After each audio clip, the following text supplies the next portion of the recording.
নমস্কার বন্ধুরা, শুভ বিজয়া সকলকে। আজ মোবাইল লিটারেচার লাইব্রেরি আপনাদের জন্য আরও একটি অসাধারণ গল্প নিয়ে উপস্থিত হয়েছে।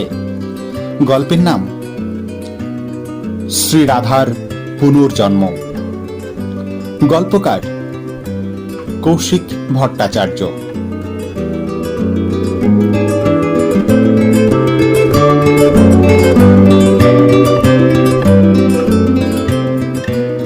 বকুল দর্শন করেছিল শ্রীকৃষ্ণের লীলাভূমি বৃন্দাবন ধাম।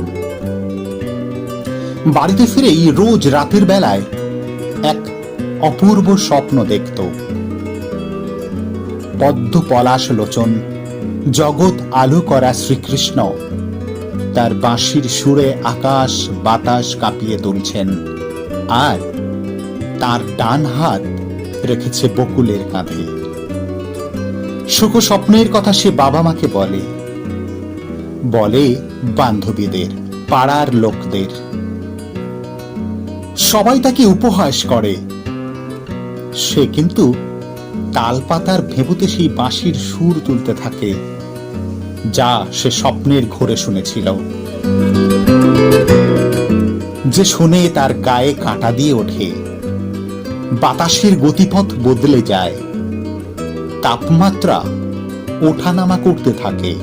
প্রতিদিনের মতো সে আজ যখন এক গণ্ডুষ গঙ্গাজল সূর্যের পায়ে অর্পণ করছিল, এক সাধু সেই সময় তার চোখে চোখ রাখেন। ভাবেন, এই বালিকার দুই চোখে এত আলো কোথা থেকে এলো?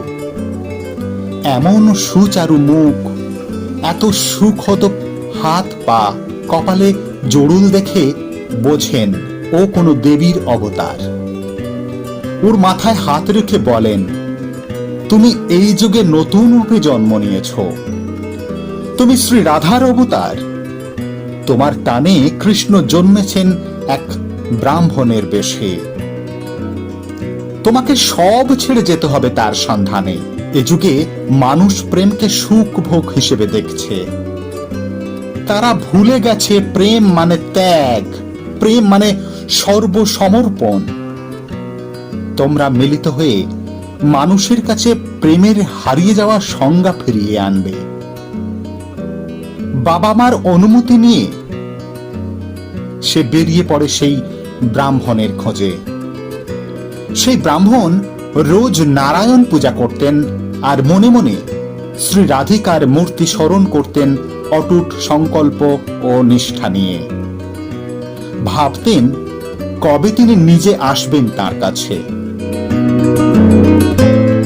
বিকেলে যখন শিষ্যদের তিনি ঐশ্বরিক প্রেমের কথা বোঝাচ্ছিলেন, তখন তার কানে যায় সেই বাঁশির সুর। তাদের ফেলে দৌড়ে চলে আসেন। দরজার কাছে দাঁড়িয়ে থাকা বকুলকে দেখে আনন্দে আত্মহারা হয়ে যান। বকুলও পাগলামি হয়ে তার দিকে ছুটে আসে। দুজনে দুজনকে বুকে জড়িয়ে ধরেন। ব্রাহ্মণ বলে ওঠেন, এই তো তুমি, কত যুগ ধরে তোমাকে খুঁজে চলেছি। বকুলের অন্তর্স্থিত রাধাও প্রেমানন্দে মগ্ন হয়ে ওঠে বলেন, বকুলের অন্তরস্থিত রাধাও প্রেমানন্দে মগ্ন হয়ে বলে ওঠেন, আমি তোমার মধ্যে প্রাণনাথ কৃষ্ণকে খুঁজে পেয়েছি। দুজনেই একসাথে বেরিয়ে পড়েন পথে। দরজায় দরজায় ঘুরে তারা প্রেমের রহস্য ব্যাখ্যা করতে থাকেন। গাছতলায় বসে তারা দেহকে উপেক্ষা করে তপস্যা করতে থাকেন। একটা সময়ে দুজনের প্রাণপাকে পৃথিবীর লীলা শেষ করে আকাশ পথে উড়ে যায়। পৃথিবীর ধুলোয় পড়ে থাকে তাদের জীবন উজাড় করা বাণী। প্রেম মানে ত্যাগ, প্রেম মানে সম্পূর্ণ আত্মসমর্পণ, প্রেম জীবনের সার সত্য। নমস্কার, আজ এই পর্যন্ত। কথা হচ্ছে আগামী কোনো ভিডিওতে। ততক্ষণে সবাই খুব ভালো থাকুন, সুস্থ থাকুন, এবং ভিডিওটি যদি আপনাদের ভালো লেগে থাকে তাহলে অবশ্যই শেয়ার করুন।